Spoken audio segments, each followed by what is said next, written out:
tempo de fervura.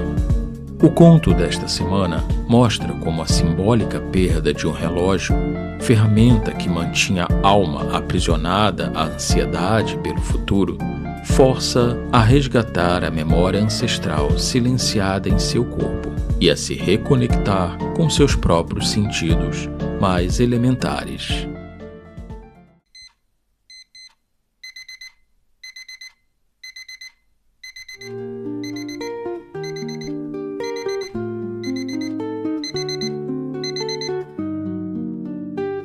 Alma acendia o restaurante como quem aciona uma máquina complexa e afetiva. Primeiro, a grade de ferro, depois as luzes, os equipamentos, os exaustores. Por fim, as chamas. O tempero de casa não era grande, mas tinha fama. Diziam que o feijão tropeiro de Alma tinha o gosto da memória, que o seu frango com quiabo era uma reconciliação com a vida. O que não diziam porque não podiam ver era que Alma não provava mais a comida, ela a cronometrava. O alarme tocou, era o sinal. 10 segundos para refogar a cebola antes de acrescentar o alho, 2 minutos e 15 segundos para o óleo esquentar na medida exata. O relógio de pulso, robusto, à prova d'água, com cronômetro e múltiplos alarmes, era o seu maestro. Enquanto suas mãos picavam, salteavam, temperavam, sua mente já estava no próximo passo, no próximo prato, na próxima encomenda, na possível reclamação de um cliente que ainda nem tinha se sentado. Ela cozinhava o presente com o gosto do futuro. Ela olhou para o pulso, um reflexo matinal. O gesto era automático, conferir a hora, ajustar mentalmente a cronologia perfeita do dia. O feijão de molho às 6h15, o caldo de osso em fogo baixo às 6h30, a massa do pão de queijo sovada às 7h, mas naquele dia o maestro estava sem a sua batuta. Alma parou, a mão congelada no ar. O mostrador estava intacto. Os números brilhavam num verde fosforescente no fundo preto. O pequeno visor digital no canto ainda piscava os segundos. Mas os ponteiros, o fino traço dos minutos, a haste mais sólida das horas, haviam desaparecido. Não havia rastro, não havia quebra. Era como se tivesse evaporado, deixando para trás apenas um campo de batalha vazio, todas as marcações sem um exército para indicar a direção. Um frio percorreu sua espinha. Como? O pânico não veio como um maremoto, mas como um vácuo que se abria no centro de seu peito. Sua mente, adiantada como sempre, já saltou para o desastre. Não vou saber o tempo do refogado. Vou queimar o alho. O arroz vai empapar. O dia está perdido. Era a antecipação da frustração. O gosto amargo e familiar do futuro estragado, vindo se servir antes mesmo do primeiro café. Era um vínculo truncado aquele. O relógio não media apenas minutos, media sua sensação de competência, sua ilusão de domínio sobre o caos. Seu primeiro impulso foi parar tudo e sair procurando. Mas o feijão já estava de molho, os frangos chegariam em 20 minutos, o pão precisava ser buscado. O restaurante, com seu próprio ritmo interno, não podia parar. Respirou fundo, uma respiração que já antecipava a frustração do dia estragado. Vai dar tudo errado, sussurrou a voz familiar. O loop se instalou. O desejo de que o serviço fosse perfeito, a certeza antecipada de que seria um desastre e o desejo teimoso de continuar.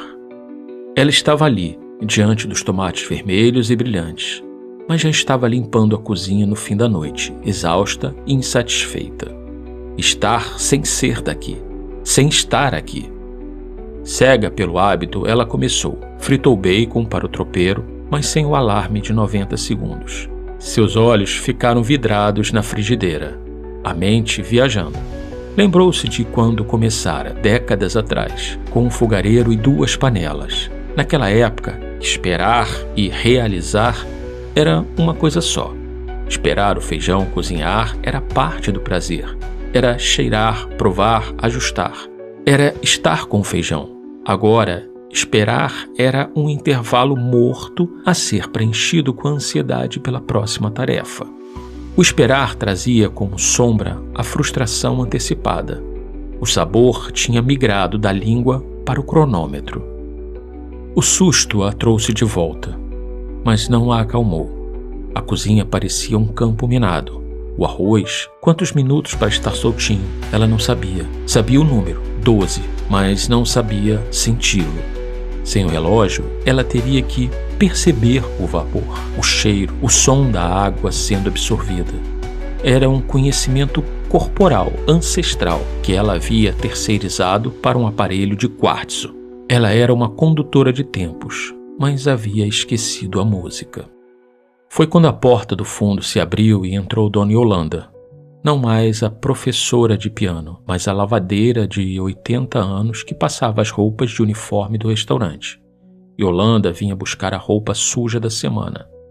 Viu a expressão de Alma, o pulso nu, a desordem silenciosa no seu olhar. "Bom dia, Flor. Cadê seu apetrecho de marcar hora?" perguntou pousando uma sacola de pano no chão. "Perdi, Dona Yolanda. Estou desnorteada." A mulher mais velha observou a cozinha. O bacon resgatado no limite, a panela do feijão ainda fria, a pressa paralisada de Alma. Seus olhos, cheios de dobras como mapas de vidas longas, repousaram na jovem senhora. "Minha mãe", disse Yolanda sem qualquer tom de lição, apenas constatando. "Cozinhava num fogão a lenha. O único relógio era a fome dos homens do campo." Ela dizia que o segredo não era a hora, era a escuta. Você tem que escutar quando a panela pede para você mexer, quando o cheiro grita, "Tô pronto." Seu corpo sabe, só que a gente desaprende ficando esperto. Yolanda pegou sua sacola e saiu, deixando as palavras pairando no ar úmido da cozinha, entre o cheiro de bacon e de limão. Seu corpo sabe. Alma ficou imóvel. O insight não foi um estrondo, mas um desmoronamento silencioso de uma parede que ela nem sabia que havia construído. O relógio não era seu maestro, era sua muleta. Era o que a permitia viver no futuro, porque delegava ao presente um simples trabalho de espera numérica. Sem ele, o presente se apresentava nu, vasto e assustadoramente real. Ela não estava perdendo o controle, estava sendo convidada a retomá-lo, de um lugar muito mais profundo e muito mais esquecido. Olhou para o caldeirão de cobre onde faria o frango com quiabo. A água limpa dentro dele refletia a luz fluorescente. E por um instante refletiu seu próprio rosto, tenso, com uma linha de sucesso na testa. Ela viu a passageira do trem de suas expectativas, sempre olhando pela janela para a próxima estação, nunca para a paisagem que voava do lado de fora. Com um movimento que foi primeiro mecânico e depois lentamente intencional, Alma pegou os frangos que haviam chegado, os temperou com as mãos, sentiu a textura da pele, a frieza da carne, colocou o caldeirão no fogo. Sem um número para perseguir, ela ficou ali, olhando para as chamas azuis lambendo o metal, ouvindo o primeiro sussurro da água aquecendo. O arroz. Ela lavou o grão, colocou na panela com água e sal, acendeu o fogo. Em vez de partir para a próxima tarefa, ela ficou, respirou. O cheiro de bacon ainda dominava o ar, mas sob ele começou a surgir o cheiro úmido e terroso do arroz cru começando a cozinhar. Era um cheiro simples, quase banal. Alma não tentou nomeá-lo ou cronometrá-lo. Apenas permitiu que ele existisse. Ela cheirou seu restaurante. Não como um chefe de cozinha em inspeção, mas como uma pessoa, ali. A mente tentou fugir, é claro. O frango vai cozinhar demais. Vai ficar borrachudo. Os clientes vão reclamar. A velha trilha. Mas agora havia um espaço entre o pensamento e ela. E nesse espaço estava o som real da fervura do arroz. Um som de bolhas suaves, como uma respiração. Ela não se moveu para consertar o futuro hipotético. Moveu-se para ajustar o fogo, porque o som pediu. Foi um movimento respondido, não antecipado. O restaurante não abriria por mais 1 hora. Muitas tarefas ainda pendiam. Alma não sabia. Não podia saber se o dia seria perfeito ou um desastre. Essas eram perguntas para um trem que não existia mais. Ela se virou para a panela do feijão ainda de molho, mergulhou a mão na água fria, sentiu os grãos escorregadios entre seus dedos. Era só aquilo: grãos, água, sua mão. Pegou uma colher de pau, a mesma que usava desde o fogareiro. Então fez algo que seu protocolo rígido jamais permitiria. Pegou um pouco do bacon já frito, ainda na frigideira, e levou à boca. O sal, a fumaça, a gordura que derretia, o sabor era avassalador. Não era perfeito, era real, era presente. Ela não estava cozinhando para o crítico imaginário, para o cliente hipotético, para o reconhecimento futuro. Ela estava apenas salgando o bacon e provando. Do lado de fora, o mundo continuava o seu ritmo frenético. Dentro do tempero de casa, porém, o tempo havia mudado de forma. Já não era uma seta disparada para um alvo de ansiedade. Era um caldo, espesso, lentamente chegando ao ponto. Alma olhou para o seu pulso nu. A marca branca da pele, onde o relógio sempre estivera, parecia um convite. Um espaço vazio não para ser preenchido por outro artefato, mas para lembrar a pele do toque do mundo, do calor do vapor, do peso das coisas. O primeiro cliente bateria a porta em 50 minutos. O frango precisaria de atenção. O arroz precisaria ser escorrido. Mas agora, por este instante que não tentou medir, havia apenas o cheiro do arroz cozinhando, o sabor do bacon na língua e o silêncio pulsante de um relógio que, por ter se perdido, finalmente parara de marcar a hora do medo e começara a marcar a hora do agora.